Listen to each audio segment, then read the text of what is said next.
समृद्धी मंडळाच्या अकोले गटातील राजधानीच्या गावामध्ये जी सभा संपन्न होतोय त्या सभेचे अध्यक्ष आपल्या सर्वांचे ज्येष्ठ मार्गदर्शक आदरणीय लक्ष्मणराव शेटे साहेब, व्यासपीठावर उपस्थित असलेले आपल्या सर्वांचे नेते, आपल्या विधानसभा मतदारसंघाचे लोकप्रिय आमदार आदरणीय डॉक्टर किरणजी लहामटे साहेब, अगस्ती सहकारी साखर कारखान्याचे उपाध्यक्ष आणि सहकारी क्षेत्रातील आपल्या सर्वांचेच मार्गदर्शक आदरणीय सीताराम पाटील गायकवाड साहेब, जिल्हा परिषद असो की सहकार असो, सर्व संस्थांच्या वरती अत्यंत उत्तम रीतीने नीटनेटक्या पद्धतीने त्यांनी आजपर्यंत काम केले ते आपले मार्गदर्शक माननीय अशोकराव भांगरे साहेब, आदरणीय डॉक्टर अजित नवले गेले, कॉम्रेड अजित नवले, आदरणीय सोन्याबापू वागचौरे गुरुजी, कॉम्रेड शांताराम वाळुंज, वसंतरावजी मनकर साहेब, काँग्रेस पक्षाचे अध्यक्ष दादा पाटील वागचौरे, आरपीआयचे राज्याचे नेते आदरणीय विजय भाऊ वागचौरे, आमचे मित्र लहामटे गुरुजी, व्यासपीठावर असलेल्या आणि व्यासपीठाच्या समोरच्या आमच्या माता भगिनी, सर्व कार्यकर्ते, पत्रकार बांधव आणि बंधुभगिनी, गेल्या 4-5 सभा झाल्या. आज अकोल्यातली सभा होते, उद्या इंदुरीची आहे आणि परवा तुळची आहे. शेतकरी समृद्धी मंडळाची भूमिका स्पष्ट करणं, कोणताही संदेह मतदाराच्या मनात राहणार नाही याची काळजी घेणं, दुसरे कशी आहे म्हणून आम्हाला मतदान करा ही भूमिका न घेता आम्ही आहोत, होय आम्ही आहोत, आम्ही मत मागतोय, आमची भूमिका मानतोय आणि आमची योग्यता आहे की अगस्ती सहकारी साखर कारखाना उत्तम रीतीने आम्ही चालू शकतो. हा आत्मविश्वास मनी बाळगून आम्ही आमची भूमिका सर्वांच्या समोर व्यक्त करतोय. प्रत्येक ठिकाणी ही भूमिका व्यक्त झालेली आहे. आपण सर्वजण मानतो, शेतकरी मानतोय, कार्यकर्ते मानतात, आपण सर्वजण मानतो. कुणी कोणत्याही धर्माचं घेऊन राजकारण नाव घेऊन राजकारण करते, पण राजकारणाची अभिलाषा बाळगणारे, राजकारणातून सत्ता मिळवण्याची वासना ज्यांच्या मनात आहे ते कोणत्याही धर्माचं नाव ठेवतात. पण आम्ही अभिमानानं सांगतो आमचा धर्म फक्त शेतकरी आहे, आमचा धर्म शेतकरी, आमची जात शेतकरी, आमचा पंथ शेतकरी, ज्याच्यासाठी लढायचं तोच आमचा वर्ग शेतकरी. तो आदिवासी बांधव असेल नाही तर तो बिगर आदिवासी बांधव असेल, ज्या मातीत आम्ही जन्माला आलो त्या मातीतला प्रत्येक शेतकरी आणि त्याच्या हक्काच्या साठी लढणं हे आमचं कर्तव्य, त्याच्यासाठी सदोदितपणे काम करीत राहणं हे आमचं राजकारण, त्याला कधी पण धोका न देणं हे आमचं सामाजिक व्रत. या उद्देशानं शेतकरी समृद्धी मंडळाची भूमिका घेऊन आम्ही गावोगावी फिरतो. आपल्याला पहिल्यांदा एका गोष्टीचं स्पष्टीकरण मुद्दाम दिली, संस्थेवर प्रेम करावं आपण सर्वांनी. जितकं आपल्या लेकरावर प्रेम केलं, आपल्या पोटी जन्माला आला म्हणून प्रेम केलं, लेकरावर जितकं प्रेम तितकंच प्रेम संस्थेवर केलं पाहिजे. माझ्या पोटी जन्माला आलेला माझा मुलगा मुलगी जितकी महत्वाची तितकीच आपण जन्माला घातलेली आपली सहकारी संस्था सुद्धा आपल्या पोटी जन्माला आलेलं आपलं लेकरू आहे, आपल्या पोटी जन्माला आलेलं ते आपलं अपत्य आहे आणि ते केवळ आपलं नाही तर तमाम शेतकरी बांधवांचं ते अपत्य आहे.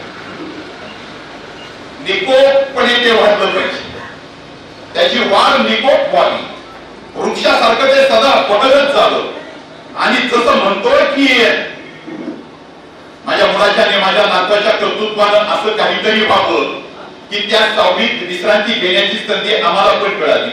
अगदी तद्भुत या तालुक्याच्या प्रत्येक नेत्याला, प्रत्येक कार्यकर्त्याला असं वाटलं पाहिजे की या तालुक्यातली प्रत्येक संस्था, विशेष करून निवडणूक आहे म्हणून अगस्ती सहकारी साखर कारखाना हा अशा प्रकारचा उत्तम रीतीनं नेटनेटक्या पद्धतीनं चालावा आणि या अगस्ती साखर कारखान्याच्या छत्रछायेखाली या तालुक्यातला शेतकरी सुखावला जावा ही निवडणुकीतली आपली भूमिका असायला आणि ही भूमिका घेऊन आम्ही सर्वजण कार्यकर्ते तुमच्या समोर आज उपस्थित आहोत. काही पण लपवायचं नाही, काही पण झाकेडाले करायचे नाही. आहोत हे असे आहोत आणि आहोत ते तुमच्या समोर सादर झालोय. या तालुक्यातला प्रत्येक शेतकरी सभासद असेल नसेल पण प्रत्येक शेतकरी हा आरसा आहे आमच्यासाठी. त्या आरशात उभं राहायचं, आपला चेहरा पाहायचा, आपलं व्यक्तिमत्व पाहायचं, चुकतंय कुठं ते पाहायचं, बरोबर काय ते पण लक्षात घ्यायचं. चुकत असेल काम करतो तो चुकतो सुद्धा आणि मग या आरशात जनतेच्या समोर जनतेच्या अशा अपेक्षांची पूर्ती करणं हाच आरसा आणि त्या आरशात उभं राहून पाहणं हेच आपलं कर्तव्य आणि त्या कर्तव्याची जाण ठेवून काम करणं हेच आपलं उद्दिष्ट आणि हेच उद्दिष्ट घेऊन आपण ह्या निवडणुकीमध्ये शेतकरी समृद्धी मंडळाच्या वतीनं उतरलेलो आहोत. सगळे राजकीय पक्ष या व्यासपीठावर कोणते आले ते जरूर पाहावे. कॉम्रेड अजित नवले बोलले, मार्क्सवादी कम्युनिस्ट पार्टीच्या वतीनं भूमिका मांडली. सगळेच आम्ही लोक एका विचाराचे आहोत ही मी ठामपणे आपल्या सर्वांना सांगतो. राष्ट्रवादी काँग्रेस असो, आरपीआय असो, शेतकरी संघटना असो की दोनही कम्युनिस्ट पार्टी असो, आमचं सर्वांचं नातं शेतकऱ्याशी आहे. आमच्या सर्वांचं नातं शेतकऱ्याचा कुटुंब उभं करण्याचा, आमच्या सर्वांचं नातं त्याच्या शिरावर सहकारी संस्थांचं छत्र सुखरूप ठेवण्याचा. याच जाणीवेतून या निवडणुकीमध्ये आम्ही सर्वजण एकत्र आलोय हे निसंदिग्धपणे आपल्या सर्वांना मी सांगू इच्छितो. यामध्ये कोणत्याही प्रकारची दांडीदवाडी नाही. निवडणुकीत मतावर डोळा ठेवून आशय करणं हे आमचं काम नाही. जो शब्द आजच्या व्यासपीठावर द्यायचा तो पाळायचा हे आमचं कालपर्यंतचं वर्तन आहे, नीती आहे. हाच आमचा राजकीय धर्म आहे आणि हा राजकीय धर्म पाळून आपण या निवडणुकीत शेतकरी समृद्धी मंडळाच्या वतीनं या निवडणुकीत आपण उतरलो. आपण म्हणतो की आमची सगळी शेतकऱ्यांची आपत्ती आहे ती टिकली पाहिजे. मुद्दाम मी शेतकरी बांधवांचं आणि अजून एका वर्गाचं मी पहिल्यांदा मनपूर्वक त्याला धन्यवाद देणार आहे. परवा 30 जून संपली. या तालुक्यातील तमाम शेतकरी बांधवांनी जे कर्ज घेतलं होतं ते कर्ज भरलं आणि जिल्हा सहकारी बँक अहमदनगर जिल्ह्यात संगमनेर आणि अकोले या दोन तालुक्यामध्ये दोनही तालुके कर्ज नील करून या शेतकरी बांधवांनी आपली म्हणून जबाबदारी आहे ती पार पाडली. त्या आपल्या सर्वांचं तालुक्यातील तमाम शेतकरी बांधवांचं जिल्हा सहकारी बँकेच्या वतीनं मुद्दाम मी आपल्याला धन्यवाद देतो. आणि त्याशिवाय जो स्टाफ आहे मग तो सोसायटीचा असेल तो जिल्हा बँकेचा असेल अगर संबंधित सर्व स्टाफ यांना पण विशेष धन्यवाद देतो. यासाठीच हे धन्यवाद आहेत की सहकारी संस्था उत्तम रीतीने चालवायची ना त्याचा दाखला आम्हीच देतो आणि तो एक दाखला तो एक पुरावा ती म्हणून आम्ही करत असलेल्या कामाची पावती या अर्थानं मी तुमच्या समोर हे मुद्दाम सादर करतो. जिल्हा बँकेच्या निमित्तानं हे बोलत असताना जरा काल परवाची घटना पण तुम्हाला सांगा. या साखर कारखान्याच्या निवडणुकीमध्ये ते 2 पॅनल आज आहेत. विद्यमान संचालक मंडळामध्ये जे अध्यक्ष आहेत त्यांचा एक स्वतंत्र पॅनल आहे आणि उपाध्यक्ष आहेत त्यांच्या नेतृत्वाखाली आपला पण एक स्वतंत्र पॅनल आहे. जर उत्तम काम केलं असेल ना, लोकांच्या साठी जर काम केलं असेल ना, लोकांवर विश्वास असेल ना तर सांगा की कालपर्यंत जे काम केलं त्याला मतदान करा सांगा. त्यासाठी इतरांच्याकडे काय बोलत करताय, लोकांचं लक्ष विचलित का करताय. अगस्ती सहकारी साखर कारखान्याच्या बद्दल जर काही सभासद बोलत असतील तर ते बोलणं पण ऐकून घ्यावं, समजून घ्या. निवडणूक अगस्ती सहकारी साखर कारखान्याची आणि चर्चा मात्र वेगळ्याच संस्थांची. कशासाठी? जनतेचं लक्ष विचलित करण्यासाठी. अगस्ती सहकारी साखर कारखान्याच्या बाबत चेअरमन म्हणून तुम्हाला कोणी काही विचारू नये यासाठी सभेमध्ये सभासदांची दिशाभूल नको, मुळीच नको. आपण जनतेच्या समोर गेलो आज सुद्धा आम्हाला जर कोणी शेतकरी म्हटलाच त्याची भूमिका मी ऐकून घेऊ, जरूर ऐकून घेऊ, त्याच्या अपेक्षा त्या पण समजून घेऊ आणि त्या अपेक्षा समजून पुढच्या 5 वर्षाच्या काळामध्ये त्याच्या अपेक्षेच्या नुसार कामकाज करण्याची प्रतिज्ञा करू. टाळायचं नाही, लपवायचं नाही, घाबरायचं नाही, घ्यायचं नाही. शेतकरी राजा त्याच्या सेवेला आपण विश्वस्त होण्याचं काम करतो. त्याची काही नाराजी असेल ती पण दूर करायची आणि पुढे जायचं. नाराजीचे काही कारण असू शकतील पण काही परिस्थिती अनुरूप आहे हे पण आपण लक्षात घ्या. साखर उद्योगात 35 वर्ष मी काम करतो.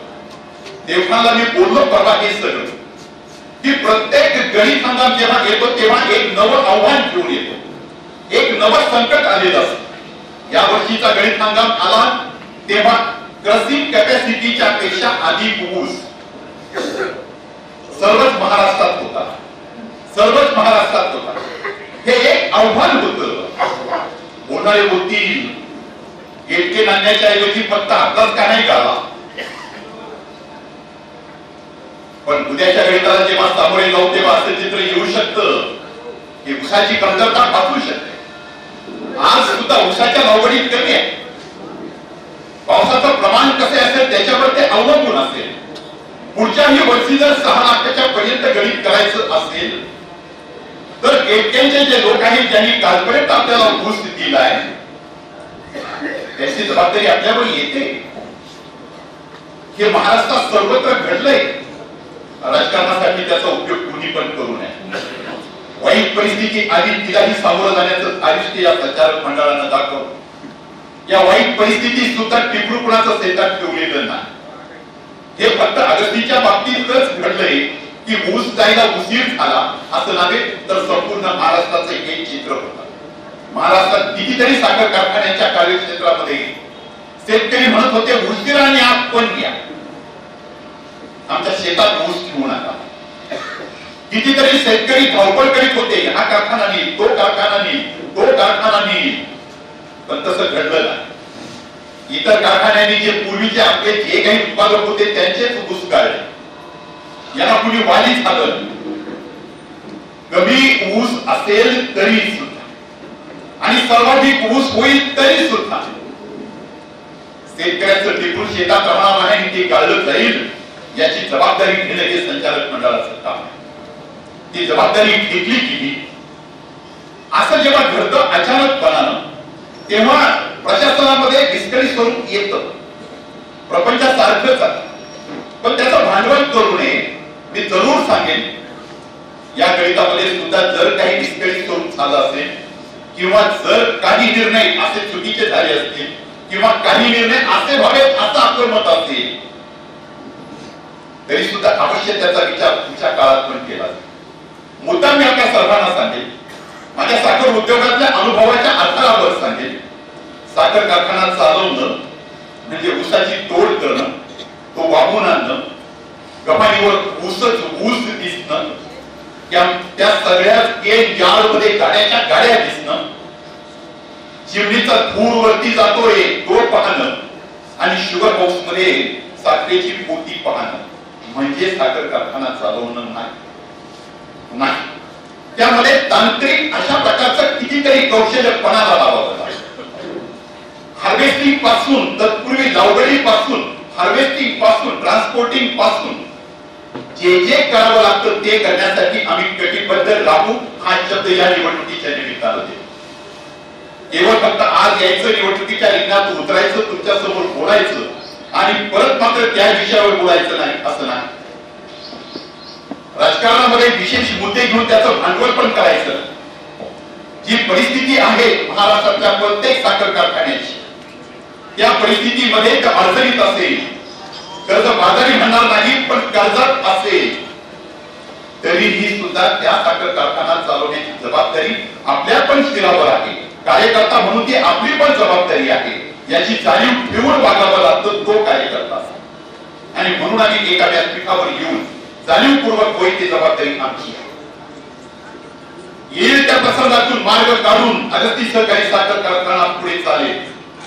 चालवताना सुद्धा आमूलाग्रपणे त्यातले काही बदल होते. त्याच्या बदलाच्या नुसार ऊसाच्या भावावर त्याचे चांगले परिणाम दिसतील. कर्ज कंट्रोल मध्ये आणण्यासाठी सुद्धा त्याचा उपयोग होईल असं कोणी पण म्हणणार नाही की ते कर्ज नील होईल. मी आपल्याला मुद्दाम सांगेल की या पुढचे 3 गणित उत्तम रीतीनं जर आपण कामकाज केलंच, नव्या संचालक मंडळात उत्तम रीतीनं जर कामकाज केलं तर तिसऱ्या गणिताचं चित्र बदललेलं असतं. मी तुम्हाला अनुभवाच्या बळावर आत्मविश्वासाने सांगतो ते बदललेलं असते. ते चित्र कर्ज असेल पण ते नियमित कर्ज असेल. कारखाना चालेल पण तुम्ही ज्या ज्या अपेक्षा करता त्यानुसार तो चालेल.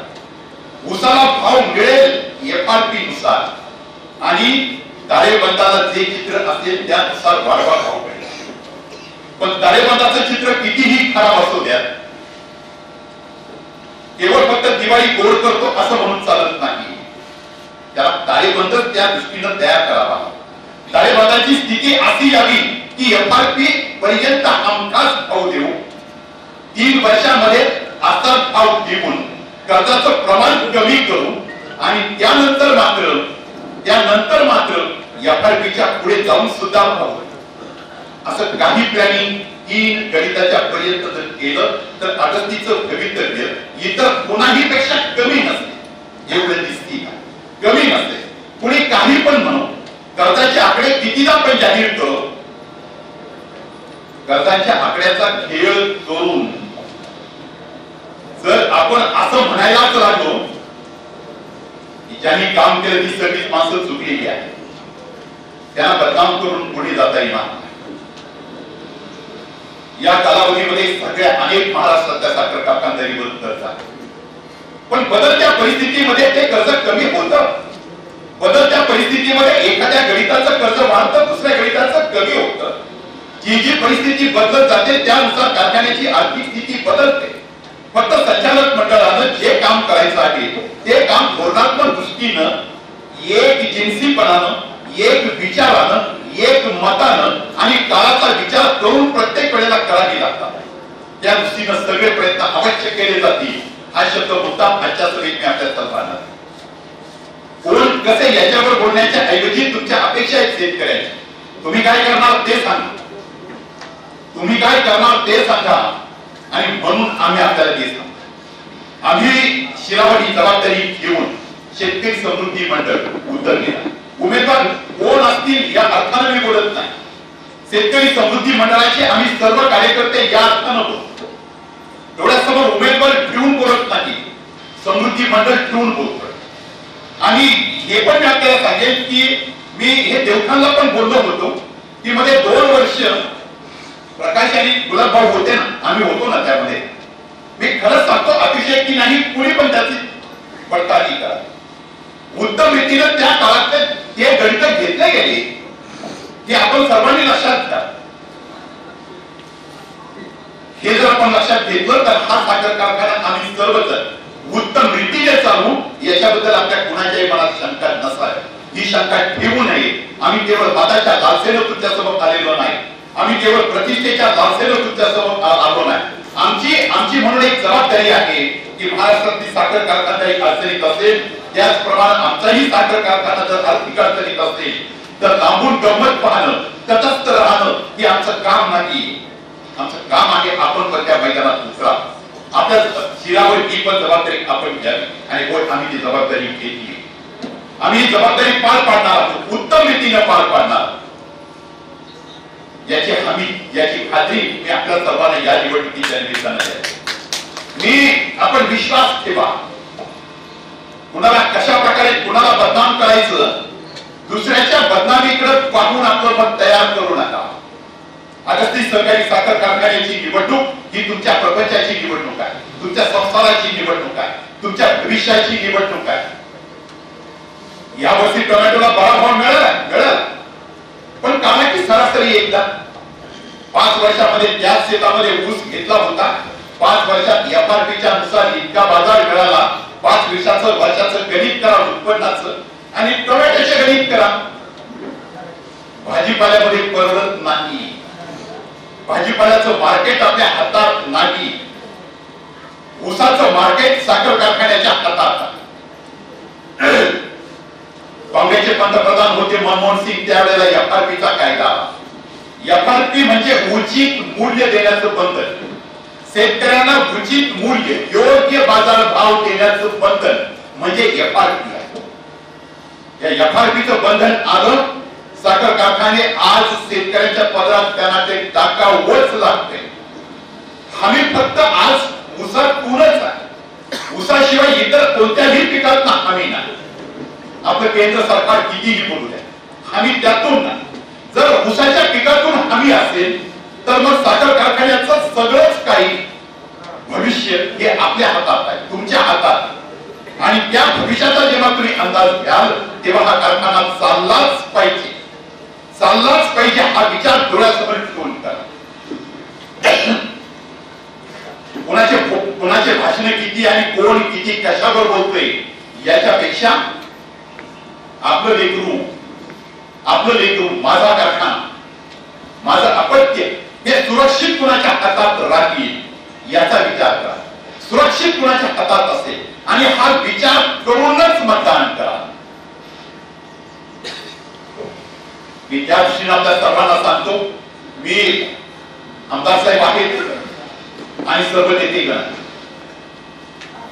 गर्दनीच्या सभेत म्हटले आमदार साहेब की माझ्याकडे नेतृत्व देत आहेत. होय, आम्ही तुमच्याकडे नेतृत्व दिलंय, जाणीवपूर्वक दिलंय आणि खात्री आहे आम्हाला की तुम्ही उत्तमरित्याने या साखर कारखान्याचं नेतृत्व करा.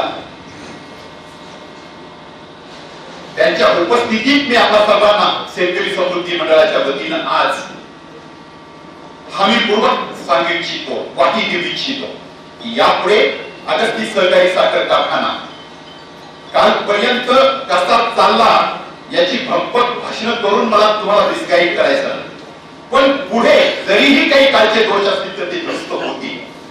पुढे अधिक प्रशासन सशक्त करण्याचे प्रयत्न केले जातात, पुढे अधिक उत्तम रीतीनं टेक्निकल स्किल पणाला लावलं जाईल, उत्तम रीतीनं साखर विक्री करण्याचं जे शास्त्र आहे ते पण विचारात घेतलं जाईल. वेळेवर ज्या काही लावगडी केल्या जातात त्याच्या नोंदी कशा वेळेवर होतील, कोणत्याही स्थितीमध्ये नोंदींच्याच अग्रक्रमानुसार गणित होईल, ऊस तोडला जाईल याची पण आम्ही देतो. तो वेळेवर आणला जाईल आणि एकूण जे काही तुमच्या मनात आहे ऊस उत्पादक शेतकरी या नात्यानं तुमच्या परीक्षेला उत्तीर्ण होण्याच्या बाबत आम्ही आज आपल्या सर्वांना फार आत्मविश्वासाने शब्द देतो, आम्ही हे सगळं पाहू. हा प्रश्न केवळ शेतकऱ्यांचा आहे असं नाही. मी प्रत्येक ठिकाणी सभेत सांगतो शेतकऱ्यांचा प्रश्न आहे असं नाही. तो व्यापारी असू द्या, तो तरुण असू द्या, कोणत्याही क्षेत्रातला माणूस असू द्या, त्या प्रत्येकाचं भविष्य साखर कारखान्याबरोबर हे आपण पक्क लक्षात घ्या. आठवड्याचा व्यापारी असं म्हणेल तर त्याला तसं म्हणता येणार नाही. शेतकऱ्याच्या खिशात जेव्हा पैसा जाईल, त्याला जेव्हा बरकत येईल तेव्हा हा व्यापार चालेल. अगस्ती सहकारी साखर कारखाना जेव्हा चालेल तेव्हा बाकीच्या सगळ्या सहकारी संस्था चालतील आणि जेव्हा या तालुक्यातला सगळा सहकार उत्तम चालेल तेव्हा या तालुक्यातला सगळा तरुण तो पण तेव्हा त्याच्या हाताला रोजगार म्हणून समाधानी आहे. आज केवळ साखर कारखान्यावर काम करणारे आमचे कामगार बांधव किंवा अधिकारी इथपर्यंत मर्यादित नाही. सगळ्या सहकारी संस्थांकडे असू द्यात, आगर सहकारी संस्थेच्या बाहेरचे पण असू द्यात, या सर्वांचं भविष्य जर त्याच्याबरोबर होत असेल तर ते साखर कारखान्याबरोबर याची जाणीव ठेवून, त्याचं गांभीर्य मनात ठेवून, याचा विचार करून मतदान आपल्याला करावं लागेल. राहता राहिलं काल बदललं, एक सरकार त्यापूर्वी होतं आमचं सरकार, आता ते सरकार बदललंय.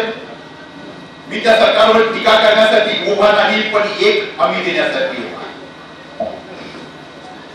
केंद्र सरकार असो नाही तर राज्य सरकार असो, या सरकारला भूमिका घ्यावी लागते, धोरण घ्यावं लागतं.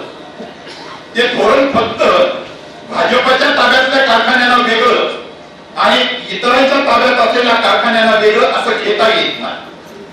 तेव्हा सरकार कोणतंही असलं तरी धोरण जे असेल त्या धोरणानुसार आपण निश्चितपणे त्याचा लाभ घेणार. ती जागरूकता आपल्या लोकप्रतिनिधींकडे, आमदार साहेबांकडे, त्याबद्दलची चिंता आपल्या कोणाच्याही मनात मुळीच नसणार. परवा सहकार मंत्री केंद्रातले काय बोलले हा मुद्दा मी त्यासाठी उद्धृत करणार नाही. पण केंद्रातले सहकार मंत्री असू द्यात, अगर राज्याचे मुख्यमंत्री किंवा सहकार मंत्री असू द्यात, यांची धोरणं, त्या धोरणांची अंमलबजावणी सर्वांच्यासाठी समान होते, ती होईल. दुसरा सगळ्यात महत्वाचा मुद्दा तोच मांडून मी फक्त थांबणार आहे. जिल्हा सहकारी बँकेचं कर्ज आपण घेतोय. मी एक गोष्ट तुमच्या सर्वांच्या लक्षात आणून घेतो. मी थोडस जरा कारखानदारीच्या थोडं शास्त्रीय पद्धतीनं बोलण्याचा प्रयत्न करतोय. राजकीय कार्यकर्ता म्हणून मी वेगळ्या पद्धतीनं बोलत नाही. मी जर ते भाषण केलं तर तुम्ही परत असं म्हणाल की तुम्ही तर 35 वर्ष होते त्या अनुषंगाने बोला.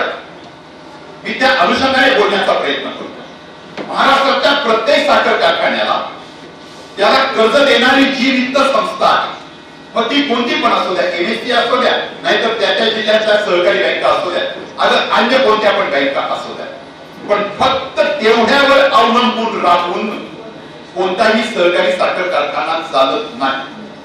त्यामुळे प्रत्येक सहकारी साखर कारखानदारीमध्ये स्वतःच्या काही संस्था उभ्या केल्या, बँकिंग मध्ये, वित्त क्षेत्रात उभ्या केल्या.